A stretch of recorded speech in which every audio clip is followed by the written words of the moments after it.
आज हम सुभद्रा कुमारी चौहान जी की एक बेहद ही शानदार और हमें भीतर तक झकझोर देने वाली कहानी राही पर बात करने वाले हैं। इसके इस गहरे विश्लेषण में आपका स्वागत है। ये सिर्फ एक कहानी नहीं है, ये गरीबी की बेबसी, विशेषाधिकारों के पाखंड और सबसे अहम सच्ची देशभक्ति के असली मायने को हमारे सामने खोल कर रख देती है। चौहान जी ने इन पन्नों में जो दर्ज किया है वो आज भी हमारे समाज के लिए उतना ही प्रासंगिक है। तो चलिए इस रचना के भीतर छिपे गहरे अर्थों को समझने की कोशिश करते हैं। ठीक है, चलिए सीधे इसकी गहराई में उतरते हैं। ये जो शब्द है ना, हम गरीबों की कोई नहीं सुनता सरकार, ये महज एक लाइन नहीं है, ये तो इस पूरी कहानी की आत्मा है। जरा सोचिए, एक गरीब और बेबस महिला राही जब कचहरे में गुहार लगाती है तो वो एक ऐसी बहरी व्यवस्था से टकराकर लौट आती है जहां उसकी आवाज सुनने वाला कोई नहीं है। ये पुकार हमें सीधे उस कच्ची और दर्दनाक भावना से जोड़ती है जिसे ये कहानी दिखाना चाहती है। जब एक इंसान न्याय के लिए चीखता है और उसे अनसुना कर दिया जाता है तो समाज का असली बदसूरत चेहरा सामने आ ही जाता है।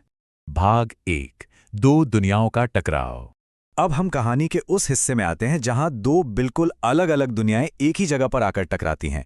और ये जगह कोई और नहीं बल्कि एक जेल की कोठरी है, जहां समाज के दो बिल्कुल विपरीत सिरों से आई महिलाएं अचानक आमने सामने खड़ी हैं। ये अंतर वाकई हैरान करने वाला है। एक तरफ अनीता है जो एक रसूखदार वर्ग से आती है। वो एक सत्याग्रही है जो देश के लिए जेल तो आई है लेकिन अपने लिए ए क्लास की सुविधाओं की मांग कर रही है। और दूसरी तरफ है राही जो मांगरोरी जाति की एक बेहद ही गरीब महिला है जिसे महज एक छोटी सी चोरी के लिए पूरे 1 साल की सजा मिल गई है। ये शानदार विरोधाभास कहानी के मुख्य विषय यानी सामाजिक असमानता को तुरंत हमारे सामने रख देता है।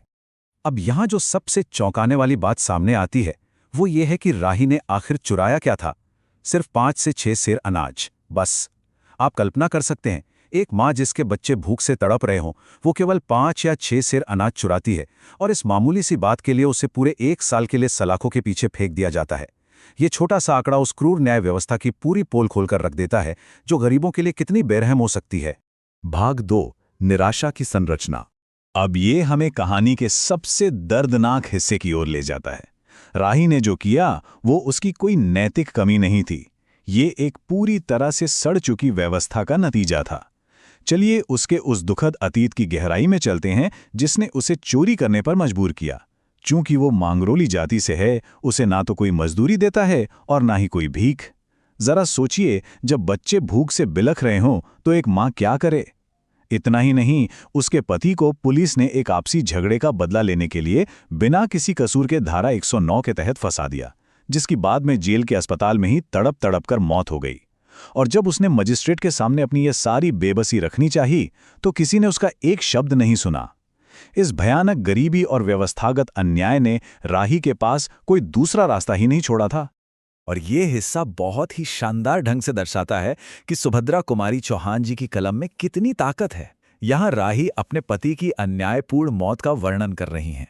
वो बताती है कि कैसे पुलिस वाले से झगड़ा होने पर उसके निर्दोष पति का चालान कर दिया गया और जेल में ही उसकी जान चली गई। इन शब्दों में जो दर्द है, जो बेबसी है और सत्ता के दुरुपयोग का जो नग्न सत्य है, उसे पढ़कर कोई भी विचलित हुए बिना नहीं रह सकता। भाग 3, देशभक्ति का भ्रम। राही की इस खौफनाक सच्चाई को सुनकर अनीता के भीतर जैसे एक भूचाल सा आ जाता है। यहां से कहानी का स्वर पूरी तरह बदल जाता है। अनीता, जो खुद एक विशेषाधिकार प्राप्त वर्ग से है, अचानक अपने ही वर्ग की सच्चाई और जिसे वे लोग देशभक्ति कहते हैं, उसकी वास्तविकता पर बहुत ही गंभीर चिंतन करने लगती है। क्या सिर्फ सत्याग्रह के नाम पर जेल चला जाना सचमुच देश के लिए कोई बड़ा बलिदान है, या ये केवल एक राजनीतिक अहंकार और सत्ता पाने का एक बिल्ला मात्र है? अनीता को ये चुभने वाला एहसास होता है कि उनके जेल जाने में कोई वास्तविक कष्ट नहीं है। इस जगह पर विशेषाधिकार प्राप्त राजनीतिक कैदियों के पाखंड की पूरी तरह से पोल खुल जाती है। अनीता सोचती है कि कैसे वे लोग अपनी देशभक्ति का ढिंडोरा पीटते हुए जेल आते हैं और फिर आते ही ए या बी क्लास की सुविधाओं के लिए झगड़ने लगते हैं। वे बड़े गर्व से गिनाते हैं कि अरे ये तो मेरी 4वीं या 5वीं जेल यात्रा है, और इसका अंतिम उद्देश्य क्या है? जेल से छूटने के बाद मंत्री बनना या राजनीतिक फायदा उठाना? तो यहाँ सबसे महत्वपूर्ण बिंदु ये है कि कैसे एक संभ्रांत वर्ग आज़ादी की लड़ाई का उपयोग सिर्फ अपने व्यक्तिगत स्वार्थ के लिए करता है।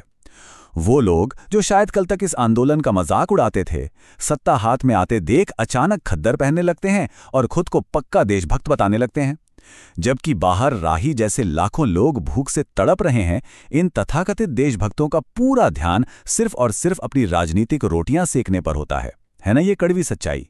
भाग 4 देशभक्ति का असली अर्थ। राजनीतिक अभिजात्य वर्ग की इस तीखी आलोचना के बाद ये कहानी एक बहुत ही गहरे दार्शनिक प्रश्न की ओर मुड़ जाती है। अनीता के मन में ये बिल्कुल स्पष्ट होने लगता है कि अगर ये सब सिर्फ सत्ता की भूख है तो फिर असली देशभक्ति क्या है। उसे राही से मिलकर ये परम ज्ञान प्राप्त होता है कि सच्ची देशभक्ति कोई कुर्सी पाना नहीं है, बल्कि इन लाखों करोड़ों भूखे, नंगे और अशिक्षित भाई बहनों के कष्टों का निवारण करना है। भारत माता की असली संतानें तो ये गरीब ही हैं, और उनकी सेवा किए बिना देश की कोई भी सेवा पूरी हो ही नहीं सकती। अनीता के अंतर्मन से उठा ये एक बेहद भारी सवाल है। जरा इस पर विचार करें। अगर राही जैसी गुमराह और बेबस आत्माओं को सही रास्ता नहीं दिखाया गया, अगर उन्हें भूख और अपराध के इस दुष्चक्र से बाहर नहीं निकाला गया, तो फिर इन बड़े बड़े जननायकों, युग पुरुषों और इतिहास का कोई अर्थ ही नहीं रह जाता।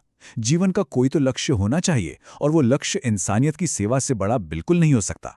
भाग 5 कर्म का एक मधुर स्वप्न। चलिए आगे बढ़ते हैं और देखते हैं कि ये विचार कैसे एक ठोस रूप लेते हैं। कहानी अब अपने अंतिम चरण में है, जहां केवल सोच विचार नहीं है, बल्कि भविष्य के लिए एक सकारात्मक दृष्टिकोण है। इन्हीं विचारों में डूबी हुई अनीता जब सो जाती है तो वो एक बहुत ही सुंदर सपना देखती है।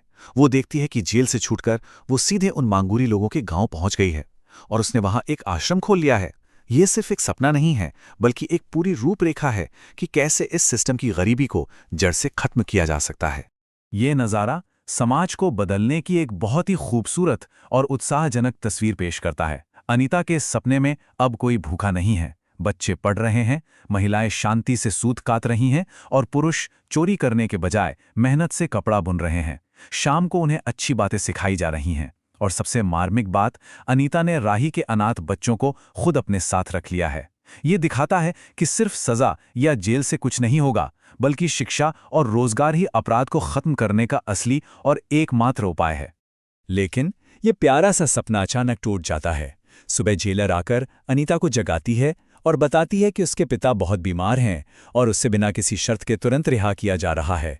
अनीता जेल से बाहर तो आ जाती है, लेकिन वो अपने साथ उस सपने को, उस बदलाव की मधुर कल्पना को सच्चाई में बदलने का एक दृढ़ संकल्प लेकर अपने घर की ओर चल पड़ती है। और इसी के साथ हम इस अत्यंत प्रभावशाली रचना के अंत पर पहुंचते हैं। सुभद्रा कुमारी चौहान जी की ये कहानी अंत में हमारे सामने यही एक बड़ा और ज्वलंत प्रश्न छोड़ जाती है। सच्ची देशभक्ति आखिर है क्या? क्या ये अपने माथे पर नेतृत्व का ठप्पा लगवाने और सत्ता हासिल करने की लालसा है, या फिर राही जैसे समाज के सबसे निचले और बेसहारा तबके को उठाकर उन्हें सम्मान की जिंदगी देना है? ये एक ऐसा प्रश्न है जो बहुत लंबे समय तक हमारे जहन में गूंजता रहता है। हमारे साथ जुड़ने के लिए आपका बहुत बहुत धन्यवाद।